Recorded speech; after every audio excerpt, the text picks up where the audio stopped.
அதுக்குள்ளே என்ன இருக்குண்ணா? Train Fafnir. His calm gaze hides the devastating power of Fafnir, absorbing every strike. பார்த்த உடனே எனக்கு கூஸ் பம்ப்ஸ் ஆகுது. பார்க்கும்போது எனக்கு ஒரே கூஸ் பம்ப்ஸா இருக்குடா. போட்டேன். தாறுமாறா சண்டை போட்டு Fafnirக்கு சொந்தக்கார ஸ்லோ மோஷன் பஸ்ல இவ ஒரு வித்தக்கார இவன போல இங்க எவனுமே இல்ல. பாருங்க. ஸோ இந்த ஃபேஸ் டிப் ஆகட்டும், அந்த சைடில் இருக்க ரப்பர் ஆகட்டும், உள்ளே கொடுத்துருக்க அந்த கண்ணாடி அண்ட் டில் தென் அந்த மேக்கிங்கு, அந்த என்ன உங்களுக்கு நல்லாவே தெரியும். ஸோ இது நல்ல ஒரு யூஸ்டு பே. இனிமேல் வந்துட்டு ஸ்பின் ஸ்டீல் வீடியோலாம் பங்கமாக வரும்னு நினைக்கிறேன். And surprise and ரெக்யூஎம்.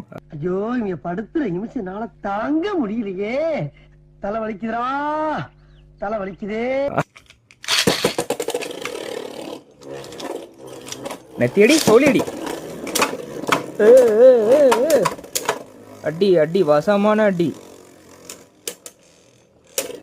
ஏன்னா கைஸ் இது Fafnir ஸ்பின் ஸ்டீல் பண்ணும். இதுக்கு முன்னாடி ரைட் சைடில் இருக்க எந்த ஒரு பேவும் நிற்கவே முடியாது.